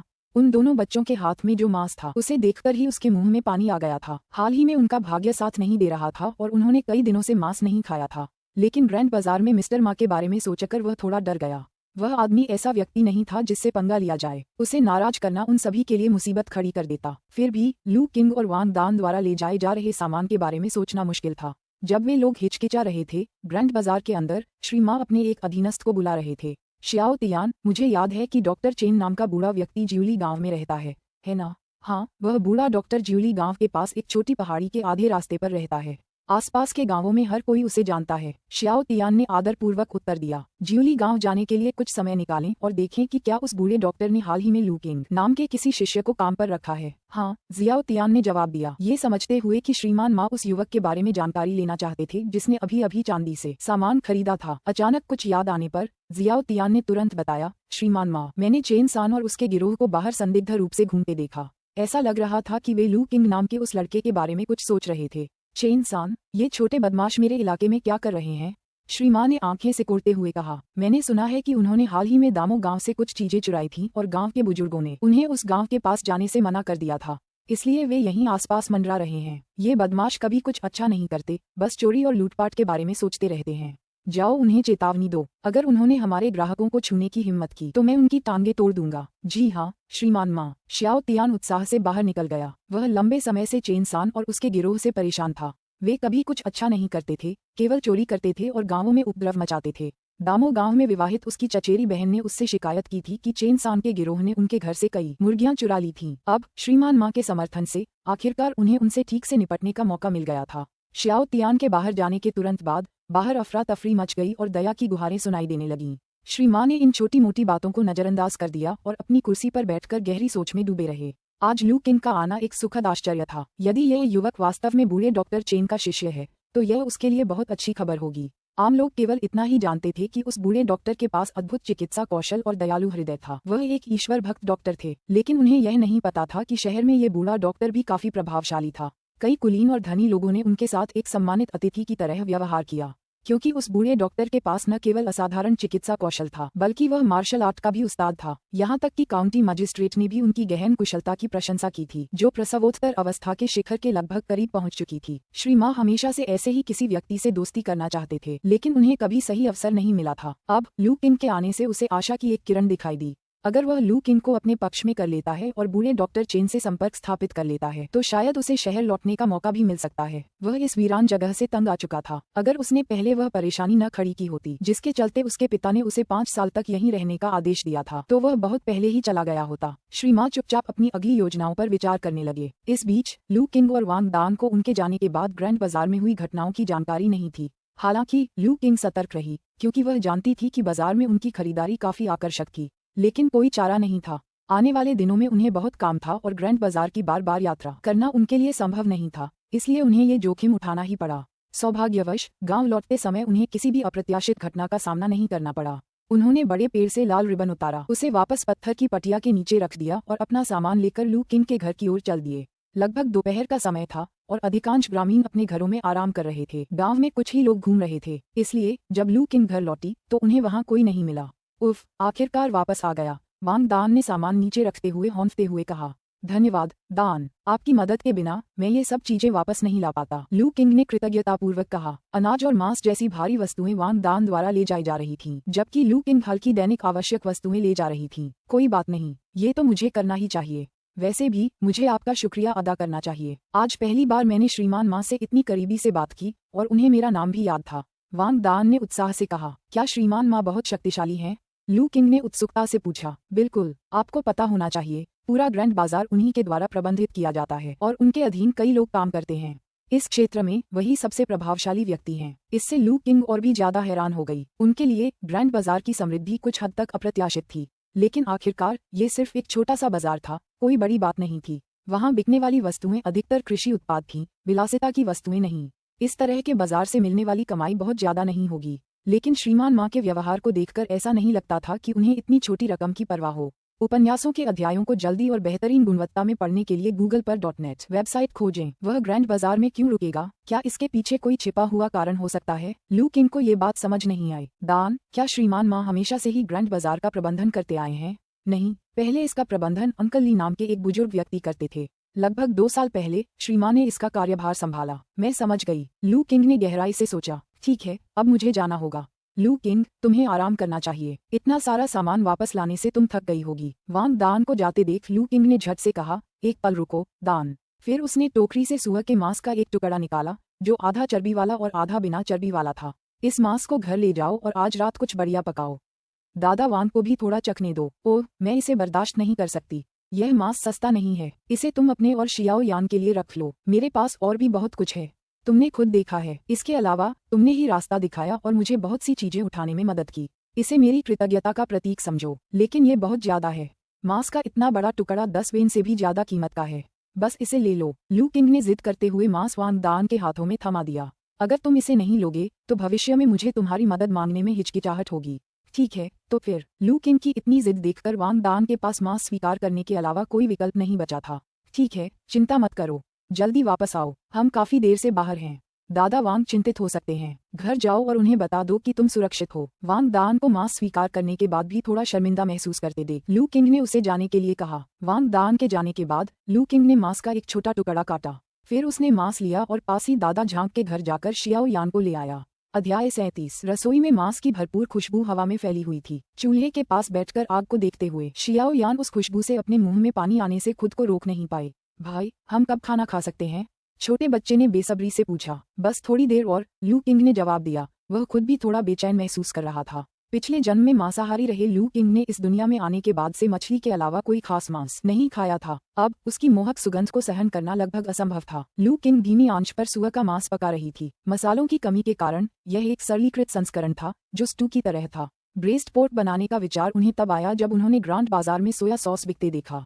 एक किसान की पत्नी इसे जारों में बेच रही थी और इसे चखने के बाद लू किंग को ये जानकर खुशी हुई कि इसका स्वाद कुछ हद तक सोया सॉस जैसा था, हालांकि उतना नमकीन नहीं था। उसने काफी मात्रा में सॉस खरीदा, जिससे किसान की पत्नी बहुत आभारी हुई। सॉस के स्रोत के बारे में पूछने पर उसे पता चला कि उसके दादाजी, जो एक दूर शहर के रेस्तरां में रसोइया थे, ने यह नुस्खा बनाया था। उसने अपने गरीब परिवार का भरण पोषण करने के लिए सॉस बनाना शुरू कर दिया। यहाँ के लोगों को सॉस ज्यादा पसंद नहीं आया, इसलिए लू किंग ही उसकी सबसे बड़ी ग्राहक बनी। लू किंग को उस पर तरस आया और उसने एक और जार खरीद लिया, जिससे उसे और भी ज्यादा आभार मिला। सोया सॉस हाथ में लेकर लू किंग ने धीमी आंच पर सुअर का मांस पकाने का फैसला किया। उसने चर्बी वाले सुअर के मांस को टुकड़ों में काटा, उसे उबाला और फिर हल्का सुनहरा होने तक तला। मांस डालने से पहले उसने सॉस को हल्का सा भून लिया, फिर उसमें चीनी, नमक और पानी डालकर पकाया। हालांकि यह असली ब्रेस्ट पोर्क नहीं था, लेकिन यह उसके जितना करीब हो सकता था उतना ही था। सरल विधि के बावजूद मांस की खुशबू जल्द ही हवा में फैल गई, जिससे दोनों भाई बहनों के मुंह में पानी आ गया। सही समय का अनुमान लगाते हुए लू किंग ने बर्तन खोला, जिससे भाप का एक तेज झोंका निकला और मांस की तीव्र सुगंध रसोई में भर गई और बाहर तक फैल गई। राहगीर लू किंग के घर से आ रही तेज गंध से अचंभित होकर रुक गए। उत्सुकता तो थी, लेकिन अंदर जाने में झिझक रही थी, इसलिए अंततः वे चले गए और हर मिनट उनकी भूख बढ़ती जा रही थी। उपन्यासों के अध्यायों को जल्दी और उच्चतम गुणवत्ता में पढ़ने के लिए गूगल पर .net वेबसाइट खोजें। इसकी सुगंध आसपास के घरों तक पहुंची, जिससे लोगों में भी वैसी ही प्रतिक्रियाएं देखने को मिलीं। लू परिवार खूब तरक्की कर रहा है, इतना खुशबूदार मांस पका रहे हैं। लू मिंग और उनकी पत्नी के निधन के बाद मुझे लगा था कि लू किंग और शियाओ यान को मुश्किलों का सामना करना पड़ेगा, लेकिन अब वे बिल्कुल ठीक लग रहे हैं। मैंने सुना है कि लू किंग और वांग दान ग्रैंड बाजार गए, बहुत सारा सामान खरीदा और उन सभी को भोजन और नमक चुका दिया जिन्होंने उन्हें उधार दिया था। वृद्ध डॉक्टर चेन अपने शिष्य के साथ अच्छा व्यवहार करते हैं। काश मेरा बेटा भी इतना होनहार होता। मैं डॉक्टर से उसे भी भर्ती करने के लिए कह देता। लू किंग ग्रामीणों की बातों से बेखबर चटनी को गाढ़ा करने पर ध्यान केंद्रित कर रहा था। उसने कटोरे में नर्म मांस परोसा, जो हल्का सा कांप रहा था और देखने में बेहद स्वादिष्ट लग रहा था। उन्होंने जल्दी से कुछ हरी सब्जियां भूनी और घोषणा की कि खाना तैयार है। शियाओ यान, ये तुम्हारा है। धीरे धीरे खाओ, ये गर्म है। समझ गई भाई। उसने आज्ञाकारी भाव से मांस को ठंडा करने के लिए उस पर फूंक मारी। लू किंग ने खुद एक टुकड़ा उठाया और उस पर फूंक मारकर एक निवाला खाया। उसकी आंखें चमक उठीं। एकदम सही तरीके से पका हुआ मांस स्वादिष्ट और थोड़ा लचीला था, एक बेहतरीन मेल। भाई, ये तो बहुत स्वादिष्ट है। शियाओ यान ने तेल से लथपथ मांस का एक टुकड़ा मुंह में भरते हुए कहा। बेशक, इसमें बहुत मेहनत लगी, लू किंग ने गर्व से कहा। भाई का खाना सबसे बढ़िया है। मैं सीखना चाहती हूँ और ढेर सारा स्वादिष्ट खाना बनाना चाहती हूँ, उस नन्ही खाने की शौकीन ने कहा। तो तुम्हें अच्छे से खाना चाहिए और बढ़ना चाहिए। मैं तुम्हें बड़े होने पर सिखाऊंगा। ठीक है। भाई बहन ने स्वादिष्ट भोजन का आनंद लिया। सफाई करने के बाद लू किंग एक कपड़ा लेकर बगल वाले घर में एल्डर झांग के घर गई। दादा झांग, क्या मेरी दूसरी चाची घर पर हैं? सिलाई कौशल के लिए मशहूर दूसरी चाची ने भी अपनी पहचान जाहिर की। मैंने शियाओ यान के लिए कपड़े बनाने के लिए बाजार से कुछ कपड़ा खरीदा था, लेकिन मुझे सिलाई नहीं आती। क्या आप मेरी मदद कर सकती हैं? मैं आपको पैसे दे दूंगी। भुगतान की बात मत करो, हम एक दूसरे की मदद करते हैं, उसने कपड़ा लेते हुए कहा। कल शियाओ यान को नाप लेने के लिए ले आना। लू किंग, तुम बहुत ही विनम्र हो। हम इसे पूरा कर लेंगे, एल्डर झांग ने कहा। घर लौटकर लू किंग ने आंगन में खेल रही शियाओ यान को देखकर मुस्कुराया। उसके पुराने कपड़े घिस रहे थे। उसने आज ही उसके लिए नए कपड़े सिलने के लिए कपड़ा खरीदा था, ताकि उसे सरप्राइज दे सके। उस रात शियाओ यान काले रात्रि आत्मा लिंक्स का इंतजार करते करते सो गई, जो नहीं आया। अगली सुबह वह चिड़चिड़ी थी, जब तक कि उसे नए कपड़ों के बारे में पता नहीं चला। 2 दिन बाद जियाओ यान अपने नए पहनावे में मुस्कुराती हुई नजर आई और कई दिनों तक उसे दिखाती रही। बाजार से पर्याप्त सामान मिलने के बाद लू किंग गांव में ही रुक गया। डॉक्टर चेन के अधीन अध्ययन करता रहा, खेती करता रहा और अपने खाना पकाने के कौशल को निखारता रहा। वह कभी कभार काले रात्रिकालीन लिंक का शिकार करता था और शांतिपूर्ण दिनचर्या का पालन करता था। एक सुबह जब वह और जियाओ यान हाफवे हाउस पहुंचे, तो डॉक्टर चेन ने उनसे कहा कि अब उन्हें मटेरिया मेडिका के संकलन को पढ़ने की आवश्यकता नहीं है। अध्याय 38। दादाजी चेन, क्या आप कह रहे हैं कि मुझे अब मटेरिया मेडिका का संग्रह पढ़ने की जरूरत नहीं है? लू किंग थोड़ा हैरान थी। जी हाँ, तुम्हारी सीखने की गति मेरी उम्मीदों से कहीं ज्यादा है। तुमने मटेरिया मेडिका का संग्रह पूरी तरह से पढ़ लिया है। आगे बस कभी कभार इसे दोहराते रहना।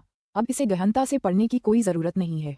डॉक्टर चेन बोलते समय अपनी दाढ़ी सहला रहे थे। इस दौरान वह लू किंग के प्रदर्शन से बेहद संतुष्ट थे। लू किंग की बुद्धिमत्ता उनकी अपेक्षाओं से कहीं अधिक थी। अभी आधा महीना ही बीता था, फिर भी लू किंग ने मटेरिया मेडिका के संकलन में महारत हासिल कर ली थी।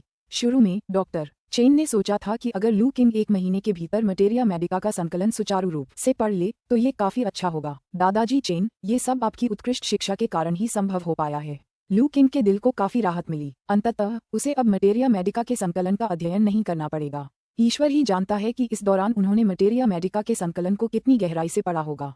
वह इसे उल्टे क्रम में भी बिल्कुल सही सही सुना सकता था, लेकिन वह ये खुलासा नहीं कर सका कि उसने मटेरिया मेडिका का पूरा संकलन एक ही बार में याद कर लिया था। अगर वह अपनी बुद्धिमत्ता दिखाना भी चाहता था तो इसके लिए एक स्वीकार्य प्रक्रिया होनी आवश्यक थी, अन्यथा अपनी असाधारण प्रतिभा को तुरंत प्रदर्शित करना उल्टा पड़ सकता है।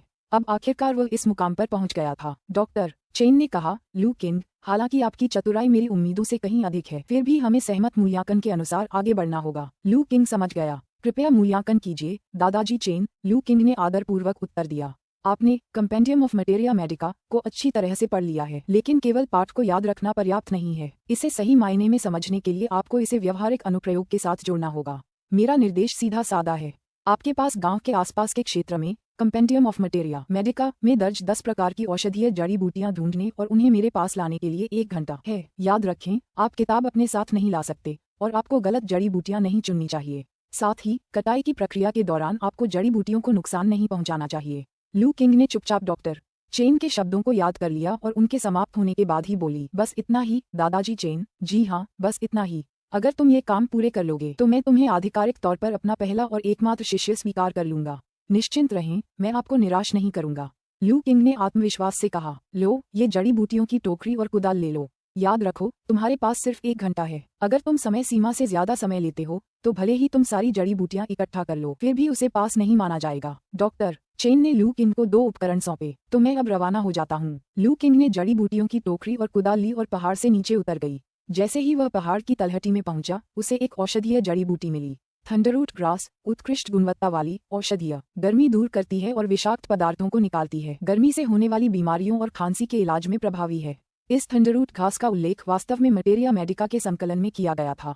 उसकी क्षमता से प्रदर्शित श्रेष्ठ गुणवत्ता को देखते हुए लू किंग तुरंत उसे खोदने के लिए नीचे झुक गया। डॉक्टर चेन द्वारा दी गई कुदाल काफी तेज थी, इसलिए लू किंग ने सावधानी से खुदाई की, क्योंकि उसे डर था कि कहीं वह गलती से जड़ी बूटी को नुकसान न पहुंचा दे। आखिरकार मूल्यांकन के मानदंडों में से एक ये भी था कि जड़ी बूटियों को नुकसान न पहुंचाया जाए। उसने सावधानीपूर्वक थंडररूट घास को खोदा और उसे जड़ी बूटी की टोकरी में रख दिया। समय को देखते हुए उसे जल्दबाजी का एहसास हुआ। सिर्फ एक थंडररूट घास को खोदने में ही लगभग 15 मिनट लग गए थे। अगर वह इसी रफ्तार से चलता रहा तो 10 जड़ी बूटियां खोदने में 10 चौथाई साल लग जाएंगे। लेकिन डॉक्टर चेन ने उन्हें मूल्यांकन के लिए केवल 1 घंटा दिया था। मैं इतना धीमा नहीं रह सकता, मुझे गति बढ़ानी होगी। शुरू में लू किंग को लगा कि अपनी विशेष क्षमता के साथ 10 औषधीय जड़ी बूटियां ढूंढना आसान होगा, लेकिन अब उसे एहसास हो गया था कि अगर वह लापरवाही बरतेगा तो वह परीक्षा में पास नहीं हो पाएगा।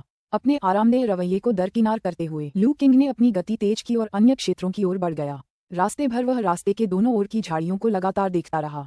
जब भी उसे कंपेंडियम ऑफ मटेरिया मेडिका में वर्णित पौधों से मिलते जुलते पौधे दिखाई देते तो वह तुरंत अपनी क्षमता का उपयोग करके उनकी जानकारी की जांच करता था। एक बार जब वह इस बात की पुष्टि कर लेता कि वे मटेरिया मेडिका के संकलन में दर्ज हैं, तो वह खोजबीन शुरू कर देता। डेंडेलियन, ज़ैंथियम, प्लांटेन, एक एक करके मटेरिया मेडिका के संकलन में दर्ज जड़ी बूटियों को खोदकर जड़ी बूटी की टोकरी में रखा गया। जड़ी बूटियां खोदते समय उसका माथा पसीने से तरबतर था, जिसे उसने मिट्टी से सने हाथ से पोंछा, जिससे मिट्टी के निशान रह गए। वहां से गुजर रहे ग्रामीणों ने लू किंग को इस हालत में देखा और वे हंसे बिना नहीं रह सके। लू किंग, तुम क्या कर रही हो? कीचड़ में लिपटी बंदरिया जैसी क्यों दिख रही हो? चाचा वांग, मैं औषधीय जड़ी बूटियां खोद रही हूँ। ये दादाजी चेन द्वारा सौंपा गया कार्य है, मैं लापरवाही नहीं कर सकती, लू किंग ने उत्तर दिया। ओह, ये तो डॉक्टर चेन का असाइनमेंट है, आपको इसे गंभीरता से लेना चाहिए। क्या आपको मेरी मदद चाहिए? अंकल वांग का चेहरा गंभीर हो गया। गांव वालों के मन में डॉक्टर चेन के प्रति गहरा सम्मान था। ये सुनकर कि यह काम उन्हें सौंपा गया था, उन्होंने मजाक करने की हिम्मत ही नहीं की। कोई जरूरत नहीं, कोई जरूरत नहीं, यह मुझे खुद करना होगा। यह इस अवधि में मेरी सीखने की उपलब्धियों का मूल्यांकन है। लू किंग ने हाथ हिलाते हुए मना कर दिया। ठीक है, तो फिर तुम्हें अपना सर्वश्रेष्ठ प्रदर्शन करना होगा, लू किंग। डॉक्टर चेन को निराश मत करना। अंकल वांग का चेहरा और भी गंभीर हो गया। आखिरकार लू किंग अच्छी तरह से सीख पाएगी या नहीं, ये गांव की भविष्य की चिकित्सा आवश्यकताओं से भी संबंधित था। ठीक है, मैं पूरी कोशिश करूंगी, लू किंग ने हाथ हिलाते हुए कहा। चाचा वांग, मुझे अब जाना होगा। दादाजी चेन ने मुझे आकलन के लिए सिर्फ 1 घंटा दिया है और मुझे और जड़ी बूटियां खोदनी हैं। लू किंग को जाते देख अंकल वांग तुरंत गांव की ओर वापस दौड़ पड़े। जल्द ही गांव में लगभग सभी को पता चल गया कि लू किंग डॉक्टर चेन द्वारा दिए गए मूल्यांकन कार्य को पूरा कर रही थी। परिणामस्वरूप लू किंग को देखने पर भी वे उसे परेशान करने की हिम्मत नहीं करते थे। उन्हें डर था कि अगर वह परीक्षा में असफल हो गया तो उसे पहाड़ से नीचे भेज दिया जाएगा। छोटे बच्चों को भी लू किंग के पास न जाने का आदेश दिया गया था ताकि उनका ध्यान न भटके। जड़ी बूटियां इकट्ठा करने में मग्न लू किंग ने ग्रामीणों की हरकतों पर ध्यान नहीं दिया। उसे बस यही अजीब लगा कि आज गांव सामान्य से अधिक शांत लग रहा था। आमतौर पर इस समय बच्चे इधर उधर दौड़ते भागते और हंगामा मचाते रहते थे। हालांकि यह विचार लू किंग के मन में क्षण भर के लिए ही आया और उसने इसे खारिज कर दिया। इस समय उनके पास ऐसी बातों पर विचार करने का समय नहीं था। वह पहले ही 8 जड़ी बूटियां एकत्र कर चुका था और उसे 2 और की आवश्यकता थी, लेकिन तब तक लगभग समय बीत चुका था। अगर उसने जल्दी नहीं की तो वह सचमुच परीक्षा में फेल हो सकता है। इस समय लू किंग को भी थोड़ा अफसोस महसूस हुआ। उन्होंने रोजमर्रा की जिंदगी में गांव के आसपास की जड़ी बूटियों पर ज्यादा ध्यान नहीं दिया था, अन्यथा अब उनके पास समय की इतनी कमी नहीं होती। ऐसा प्रतीत होता था कि अपनी विशेष क्षमता पर बहुत अधिक निर्भर रहना हमेशा अच्छी बात नहीं होती थी। उसने सोचा था कि अपनी इस क्षमता के बल पर वह कभी भी जड़ी बूटियां पा सकता है, इसी वजह से वह लापरवाह हो गया था। सौभाग्य से लू किंग का भाग्य बुरा नहीं था। जल्द ही उसे मटेरिया मेडिका के संकलन में दर्ज एक और जड़ी बूटी मिल गई। बस एक और जड़ी बूटी बाकी है। जड़ी बूटी को सावधानीपूर्वक खोदकर निकालने के बाद लू किंग ने राहत की सांस ली, लेकिन वह ये भी जानता था कि समय तेजी से बीत रहा है। मुझे आखिरी जड़ी बूटी कहाँ मिलेगी? लू किंग ने एक पल सोचा और फिर अचानक अपना माथा पीट लिया। बेशक, मैं इसे कैसे भूल सकता हूँ, ये तो मेरी नाक के ठीक नीचे है, सबसे जानी पहचानी चीज जिसे मैं लगभग नजरअंदाज ही कर गया था। इतना कहकर वह अपने घर की ओर दौड़ पड़ा। एक ग्रामीण ने लू किंग को भागते हुए देखा और वह चौंक गया। लू किंग, क्या हुआ? क्या मूल्यांकन में कुछ गड़बड़ हो गई? नहीं, मेरा आकलन ठीक है। उपन्यासों के अध्यायों को जल्दी और उच्चतम गुणवत्ता में पढ़ने के लिए गूगल पर fire.net वेबसाइट खोजें। लू किंग के पास ये सोचने का समय नहीं था कि ग्रामीणों को उसके आकलन के बारे में कैसे पता चला। उसने दौड़ते हुए ही जवाब दिया। कुछ ही देर में वह अपने घर पहुंचा और अपने आंगन के कोने में अच्छी तरह से उग रहे पौधों के समूह को देखकर मुस्कुराया। ये तुम हो, काउबोन ग्रास। अध्याय 39। दादाजी चेन, मैंने सारी जड़ी बूटियां इकट्ठा कर ली हैं। हाफवे हाउस में थोड़ी हाफती हुई लू किंग ने बूढ़े डॉक्टर चेन को जड़ी बूटियों की टोकरी दिखाई। काउबोन ग्रास को खोदने के बाद वह इस डर से पूरी रफ्तार से ऊपर की ओर भागा कि वह समय पर नहीं पहुंच पाएगा। बूढ़े डॉक्टर ने टोकरी में रखी जड़ी बूटियों पर नजर डाली और संतुष्टि से सिर हिलाया। बुरा नहीं, बुरा नहीं, तुमने वाकई में ये सारी जड़ी बूटियां इकट्ठा कर लीं। दादाजी चेन, आपका इससे क्या मतलब है? लू किंग ने हैरानी से पूछा। बूढ़े डॉक्टर को अभी और भी कुछ कहना था। क्या आप जानते हैं कि मैंने आकलन क्षेत्र को गांव के पास क्यों निर्धारित किया? बूढ़े डॉक्टर ने पूछा। नहीं, मैं नहीं करता। लू किंग ने सिर हिलाया। ऐसा इसलिए है क्योंकि गांव के पास उगने वाली जड़ी बूटियां वास्तव में बहुत कम हैं। मुश्किल से 10 ही किस्में होंगी। बूढ़े डॉक्टर ने अपनी दाढ़ी सहलाई। तुम्हारे द्वारा इन जड़ी बूटियों को साबुत खोदकर 1 घंटे के भीतर यहाँ लाना दर्शाता है कि तुमने अपने दैनिक जीवन में इन जड़ी बूटियों पर ध्यान दिया है। ये सुनकर लू किंग को थोड़ी शर्मिंदगी महसूस हुई। अपने दैनिक जीवन में उन्होंने वास्तव में गांव के पास की जड़ी बूटियों पर विशेष ध्यान नहीं दिया था। शायद अवचेतन रूप से उसे लगता था कि किसी हलचल भरे गाँव के पास कोई कीमती जड़ी बूटी नहीं होगी, इसलिए जब तक बाहर निकलते समय उसका उनसे सामना नहीं होता वह अपनी क्षमताओं का उपयोग करके उनकी जांच करता था। लेकिन ये कहना गलत होगा कि उन्होंने जानबूझकर यह पता लगाने की कोशिश की थी कि गांव के आसपास कितने प्रकार की जड़ी बूटियां पाई जाती हैं। ऐसा लगता था कि उनकी मानसिकता अभी भी बहुत ढीली थी। यहाँ तक कि बूढ़े डॉक्टर को भी पता था कि गाँव के पास कौन कौन सी जड़ी बूटियां हैं, फिर भी अपनी क्षमताओं के बावजूद उन्होंने ये काम नहीं किया। यह वाकई अक्षम्य था। उपन्यासों के अध्यायों को जल्दी और सर्वोत्तम गुणवत्ता में पढ़ने के लिए गूगल पर novelfra.net वेबसाइट खोजें। लू किंग खुद पर विचार करने से खुद को रोक नहीं पाया। बूढ़े डॉक्टर ने लू किंग को चुप देखकर सोचा कि वह इस बात को स्वीकार कर रहा है। उन्होंने मुस्कुराते हुए कहा, ठीक है, आपने ये परीक्षा पास कर ली है। अब जाओ और गाँव के बुजुर्गों को यहाँ बुलाओ। क्या आप गाँव के बुजुर्गों को यहाँ बुलाएंगे? लू किंग थोड़ा हैरान रह गया। जी हाँ, मैं तुम्हें आधिकारिक तौर पर अपना शिष्य बनाना चाहता हूँ। कुछ गवाहों की उपस्थिति होनी चाहिए, अन्यथा ये बहुत अनौपचारिक होगा। जी हाँ, मैं अभी चलता हूँ। लू किंग बेहद प्रसन्न होकर पहाड़ से नीचे दौड़ पड़ी। गांव वाले ये जानते हुए कि लू किंग आज बूढ़े डॉक्टर से अपना आकलन करवाने जा रही है, शुरू से ही ध्यान से सब कुछ देख रहे थे। लू किंग को पहाड़ से नीचे दौड़ते हुए देखकर और यह जानकर कि बूढ़े डॉक्टर ने लू किंग को शिष्य के रूप में आधिकारिक रूप से स्वीकार करने के समारोह को देखने के लिए गाँव के बुजुर्गों को आमंत्रित किया है, सभी लोग प्रसन्न हुए। वाह वाह, आखिरकार हमारे गाँव में एक डॉक्टर आ गया। शाबाश लू किंग, तुम सचमुच हमारे गांव के सबसे होशियार बच्चे हो। तुमने वाकई परीक्षा पास कर ली। लू किंग, जाओ डॉक्टर चेन को बता दो कि हम जल्द ही उठने वाले हैं। गांव वालों ने पहले लू किंग को प्रतिदिन बूढ़े डॉक्टर के पास कुछ सीखने के लिए जाते देखा था और उन्हें लगा कि वह पहले से ही डॉक्टर का शिष्य है। लेकिन बाद में लू किंग ने उनसे कहा कि उसे अधिक से अधिक बूढ़े डॉक्टर का प्रशिक्षु ही माना जा सकता है और वह अभी आधिकारिक तौर पर उनका शिष्य बनने के योग्य नहीं है।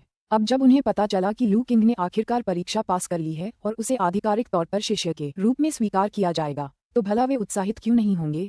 लू किंग हाफवे हाउस लौट आए और कुछ ही देर में सभी गांव के बुजुर्ग साफ सुथरे कपड़े पहने हुए पहाड़ पर आ गए। कुछ बुजुर्गों ने तो वे कपड़े भी पहने हुए थे जो वे केवल नए साल के दौरान ही पहनते थे। गांव के बुजुर्गों के अलावा घर पर मौजूद अन्य ग्रामीण भी इस मजे को देखने के लिए आ गए। कुछ ग्रामीण चावल, अंडे और मांस लेकर आए थे। डॉक्टर चेन पहले से ही आंगन के द्वार पर इंतजार कर रहे थे। भीड़ को आते देख वह आगे बढ़ा और सलाम किया। इस बुजुर्ग व्यक्ति के प्रशिक्षु समारोह में आने के लिए आप सभी का धन्यवाद। डॉक्टर साहब, आप बहुत दयालु हैं, एल्डर झांग ने जल्दी से कहा। हमें आपका धन्यवाद करना चाहिए। जब से आप हमारे ज्यूली गांव आए हैं, आपने हमें अनगिनत बीमारियों से मुक्ति दिलाई है। हम आपकी दयालुता को हमेशा याद रखेंगे। एल्डर झांग, आप बहुत दयालु हैं। मैंने तो बस एक डॉक्टर के रूप में अपना कर्तव्य निभाया है, इसके लिए इतनी कृतज्ञता की कोई आवश्यकता नहीं है, बूढ़े डॉक्टर ने हल्की सी मुस्कान के साथ कहा। चाहे यह कोई एहसान हो या नहीं, हम अपने दिल से जानते हैं। बुजुर्ग झांग ने अपने पीछे खड़े एक युवक से टोकरी ले ली। डॉक्टर चेन, हमारे पास देने के लिए कोई कीमती चीज नहीं है। ये लीजिए कुछ अंडे, बेकन और कुछ चावल और आटा, लू किंग की प्रशिक्षुता के लिए एक छोटे से उपहार के रूप में। कृपया बुरा न माने। बोलने के बाद दो युवक चावल और आटे के 2 बोरे लेकर आए। इस दृश्य को देखकर लू किंग और बूढ़ा डॉक्टर दोनों स्तब्ध रह गए। बुजुर्ग झांग ने आगे कहा, ये काफी शर्मनाक है। उस समय ज्यूली गांव में हम में से ज्यादातर लोग शरणार्थी थे। वह एक कठिन समय था। लू किंग के दादाजी के समर्थन और नेतृत्व के बिना हम उस आपदा से बच नहीं पाते। इस जगह पर बसने की तो बात ही छोड़ दीजिए। आप कह सकते हैं कि लू किंग के दादा के बिना वर्तमान ज्यूली गांव अस्तित्व में नहीं होता। दुख की बात है कि भागने के दौरान लू किंग के दादाजी बीमार पड़ गए और उचित इलाज न मिलने के कारण उनका असमय निधन हो गया और हम उसके बेटे और बहू की भी रक्षा नहीं कर सके। उन्हें धोखा दिया गया और वे चले गए। पीछे केवल लू किंग और शियाओ यान को ही छोड़ गए। अब जब लू किंग को आपके द्वारा शिष्य के रूप में चुना जाना सौभाग्य की बात है, तो यह उसका बहुत बड़ा सौभाग्य है। हम आशा करते हैं कि भविष्य में आप उसके प्रति उदार रहेंगे, भले ही वह गलतियां करे। ये कहने के बाद एल्डर झांग ने बूढ़े डॉक्टर को प्रणाम किया। अन्य बुजुर्गों और ग्रामीणों ने भी उनका अनुसरण किया। दशकों की साधना के बावजूद ग्रामीणों को उनके सामने झुकते देख बूढ़े डॉक्टर भावुक हुए बिना नहीं रह सके। लू किंग की बात करें तो वह पहले से ही बुरी तरह से हिल चुका था। पहली बात तो ये है कि एल्डर झांग द्वारा बताई गई कुछ बातें मूल मालिक की स्मृति में नहीं थीं। दूसरे, उन्हें कभी उम्मीद नहीं थी कि ग्रामीण उनके लिए इतना कुछ करेंगे। चौंककर बूढ़े डॉक्टर ने तुरंत एल्डर झांग को उठने में मदद की। कृपया उठिए, आप इस बूढ़े आदमी को शर्मिंदा कर रहे हैं। फिर उसने एल्डर झांग से कहा, एल्डर झांग, लू किंग बहुत ही होशियार बच्चा है। उसे शिष्य के रूप में पाकर मैं खुद को भाग्यशाली मानता हूँ, इसलिए चिंता न करें, मैं उसे अच्छी तरह से सिखाऊंगा। बुजुर्ग झांग ने उत्साह से कहा, तो मैं उनके दादा और माता पिता की ओर से आपको धन्यवाद देता हूँ। ये कहते हुए उसने टोकरी सौंप दी। ये मामूली उपहार हैं, कृपया इन्हें स्वीकार करें। एल्डर झांग, आपको ऐसा नहीं करना चाहिए। मैं जानता हूँ कि आपका जीवन कठिन है, इसलिए ऐसे उपहारों की कोई आवश्यकता नहीं है, लेकिन उपहार देना आवश्यक है। चूंकि यह एक प्रशिक्षण कार्यक्रम है, इसलिए प्रशिक्षण कार्यक्रम के लिए उपहार भी दिया जाना चाहिए। कई बार मना करने के बाद बूढ़े डॉक्टर ने अंततः टोकरी से कुछ अंडे और बेकन का एक टुकड़ा निकालकर लू किंग के लिए ग्रामीणों की ओर से उपहार के रूप में दे दिया। बाकी के लिए वह इससे ज्यादा कुछ भी स्वीकार नहीं करेगा।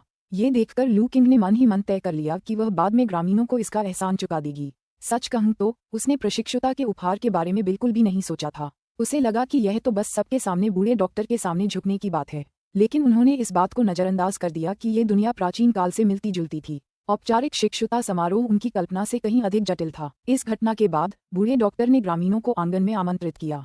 फिर सबके सामने लू किंग आधिकारिक तौर पर उनकी शिष्या बन गईं। अध्याय 40। लू किंग का प्रशिक्षुता समारोह जटिल नहीं था। डॉक्टर चेन भव्य प्रदर्शनों के शौकीन नहीं थे, वे हर चीज में सादगी पसंद करते थे। इस प्रकार लू किंग ने बस प्रक्रिया का पालन किया। गवाहों की उपस्थिति में उन्होंने पूर्वज गुरु को सम्मान दिया, प्रणाम किया, चाय परोसी और कहा, गुरुजी, कृपया थोड़ी चाय पीजिए। डॉक्टर चेन कुर्सी पर बैठे, चाय ली, उसकी एक घूंट ली और इस तरह प्रशिक्षुता समारोह पूरा हुआ। ठीक है, अब उठो। चाय खत्म करने के बाद डॉक्टर चेन ने लू किंग से बात की। हाँ मास्टर। लू किंग अपने हाथों को बगल में रखकर खड़ा हो गया। डॉक्टर चेन भी खड़े हो गए और आंगन में मौजूद ग्रामीणों को प्रणाम करते हुए बोले, इस दीक्षांत समारोह में आने के लिए आप सभी का धन्यवाद। आज मुझे एक प्रिय शिष्य प्राप्त हुआ है और मैं अत्यंत प्रसन्न हूँ। मेरा आंगन छोटा और साधारण है, इसलिए मैं आप सबके लिए भोजन नहीं बना सका। मैंने बस आप सबके लिए कुछ छोटे उपहार तैयार किए हैं। इतना कहकर उसने अपने पीछे रखी मेज से एक ट्रे उठाई जो छोटे छोटे कपड़े के थैलों से भरी हुई थी। ये दवा की थैलियां मैंने अपने खाली समय में बनाई हैं। इनका शांत प्रभाव होता है और ये मच्छरों को दूर भगा सकती हैं। अगर आपको कोई आपत्ति न हो तो कृपया 1 या 2 घर ले जाकर अपने बिस्तर के पास लटका दें। ये लगभग 10 दिनों से लेकर आधे महीने तक मच्छरों को दूर रखेंगे। क्या यह वाकई इतना असरदार है? ग्रामीणों ने दवा की थैलियों को देखकर प्रसन्नता व्यक्त की। मच्छरों के लिए ये सबसे परेशान करने वाला मौसम था और अगर ये थैले डॉक्टर के दावे के अनुसार कारगर थे तो वे वाकई बहुत लुभावने थे। एक पल के लिए जो ग्रामीण शुरू में विनम्र रहना चाहते थे, उन्हें मना करना मुश्किल लगा। ये देखकर डॉक्टर चेन मुस्कुराए और लू किंग से कहा, किंग, इन थैलियों को ग्रामीणों में बांट दो। जी गुरुजी। उपन्यासों के अध्यायों को शीघ्र और सर्वोत्तम गुणवत्ता में पढ़ने के लिए गूगल पर novelfire.net वेबसाइट खोजें। लू किंग ने ट्रेली और ग्रामीणों के पास जाकर एक एक करके थैलियां बांटने लगी। ये लीजिए दादा झांग। लू किंग ने सबसे पहले जिस व्यक्ति को थैली सौंपी वह दादा झांग थे। अच्छे बच्चे, डॉक्टर चेन से अच्छी तरह सीखना याद रखना। दादा झांग ने संतुष्टि भरे भाव से थैली ले ली। जी हाँ दादाजी झांग। लू किंग ने गंभीरता से सिर हिलाया। अन्य ग्रामीणों को जब उनकी थैलियां मिलीं और उन्होंने उनमें से औषधीय सुगंध सूंघी तो उन्हें ताजगी का अनुभव हुआ। ये जानते हुए कि ये अच्छी वस्तुएं हैं, उन्होंने उन्हें तुरंत सुरक्षित रख दिया। ये चीजें डॉक्टर ने खुद बनाई थी और हो सकता है कि ये कहीं और उपलब्ध न हो, इसलिए इन्हें अच्छी तरह से संरक्षित करना जरूरी था। दोस्तों, घर लौटने के बाद इन थैलियों को अपने कमरों में टांगना न भूलें, अन्यथा आधे महीने बाद इनकी औषधीय सुगंध खत्म हो जाएगी और ये थैलियां बेकार हो जाएंगी। कुछ ग्रामीणों को थैलियों को सावधानीपूर्वक रखते हुए देखकर डॉक्टर चेन ने उन्हें याद दिलाया। ये सुनकर कुछ ग्रामीणों ने थैलियों को घर में छिपाने का विचार छोड़ दिया। शिक्षुता समारोह देखने के बाद दादा झांग और अन्य लोग एक एक करके जाने लगे।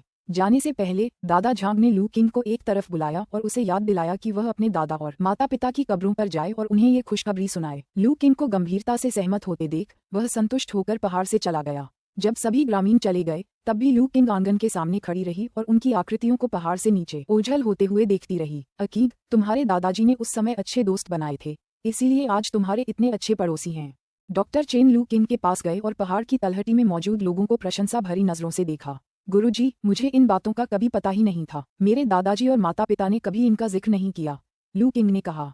इससे पता चलता है कि आपके दादाजी उच्च नैतिक चरित्र के व्यक्ति थे जिन्होंने अपने अच्छे कर्मों के लिए किसी प्रतिफल की अपेक्षा नहीं की। दुर्भाग्य से मैं ऐसे सिद्धांतवादी विद्वान से मिलने के लिए बहुत देर से यहाँ आया, डॉक्टर चेन ने कुछ अफसोस के साथ कहा। उसे ऐसा लग रहा था कि अगर वह पहले आ गया होता तो शायद लू किंग के दादाजी के साथ उसकी अच्छी दोस्ती हो जाती। गुरुजी, क्या आपको पता है कि मेरे माता पिता की मृत्यु कैसे हुई?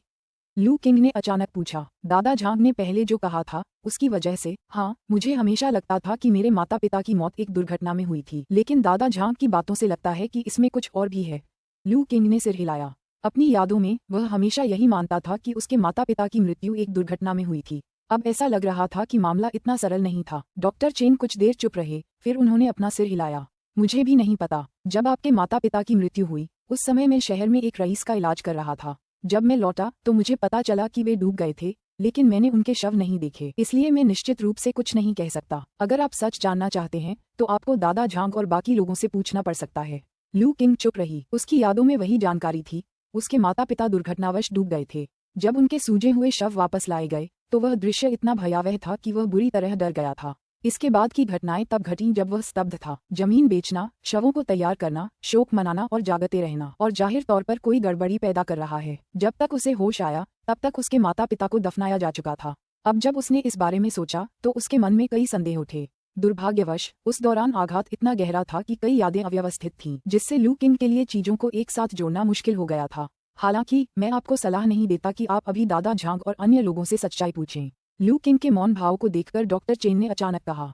क्यों गुरुजी? अगर दादा झांग और बाकी लोग आपसे यह बात छिपा रहे हैं तो यह जरूर आपकी और शियायान की भलाई के लिए होगा। उन्हें डर है कि अगर आपको सच पता चला तो आप कोई जल्दबाजी वाला कदम उठा सकते हैं। क्या आपको लगता है कि दादा झांग आपको नुकसान पहुंचाएंगे? ग्रामीणों के उसके और शियाओ यान के प्रति रवैये को याद करते हुए लू किंग ने अपना सिर हिलाया। दादा झांग कभी ऐसा काम नहीं करेंगे। सबसे महत्वपूर्ण बात यह है कि उसकी क्षमताओं ने ग्रामीणों की ओर से कभी भी किसी दुर्भावनापूर्ण इरादे का पता नहीं लगाया था। ऐसे में आपको दादा झांग पर भरोसा करना चाहिए। उन्होंने अभी तक आपको सच नहीं बताया है क्योंकि उन्हें लगता है कि अभी सही समय नहीं है। इसलिए अब आपको सत्य की खोज करने की बजाय जितना हो सके उतना सीखना चाहिए। जब आपके पास पर्याप्त ज्ञान हो जाएगा तो वे स्वाभाविक रूप से आपको सत्य बता देंगे। लू किंग चुप रही। दरअसल वह नहीं चाहता था कि सच्चाई आवेगपूर्ण तरीके से प्रतिक्रिया करे। हालांकि उसे मूल मालिक की यादें विरासत में मिली थीं, लेकिन जिन माता पिता से वह कभी नहीं मिला था उनके लिए उसके मन में कोई गहरी भावना नहीं थी। उन्हें इस बात की चिंता थी कि उनकी मृत्यु के बारे में सच्चाई उन्हें और शियाओ यान को नुकसान पहुंचा सकती है। लेकिन जैसा कि उसके गुरु ने कहा, वह अब बहुत कमजोर हो चुका था। अगर उसे सच पता भी होता तो भी इससे कोई फायदा नहीं होता। इसलिए पहले सीखने पर ध्यान देना बेहतर था। मैं समझ गया गुरुजी। इस स्पष्टता के साथ लू किंग ने बोलना शुरू किया। ये देखकर कि लू किंग को बात समझ आ गई है, डॉक्टर चेन मुस्कुराए। उनका शिष्य होशियार था। वे नहीं चाहते थे कि कम उम्र में ही वह नफरत से ग्रस्त हो जाए। इससे तो उसका दिमाग ही खराब हो जाएगा। इसलिए उन्होंने दादा झांग और अन्य लोगों के दृष्टिकोण को मंजूरी दे दी। लू किंग के चेहरे पर छाए उदासी को देखकर डॉक्टर चेन ने अपना ध्यान दूसरी ओर मोड़ने का फैसला किया। किंग, अब जबकि तुम आधिकारिक तौर पर मेरे शिष्य बन गए हो तो कुछ बातें हैं जो तुम्हें जाननी चाहिए। लू किंग ने ऊपर देखा। इसका कारगर परिणाम देखकर डॉक्टर चेन मुस्कुराए। उन्होंने आगे कहा, किंग, क्या तुम जानती हो कि एक अच्छा डॉक्टर बनने के लिए क्या चाहिए?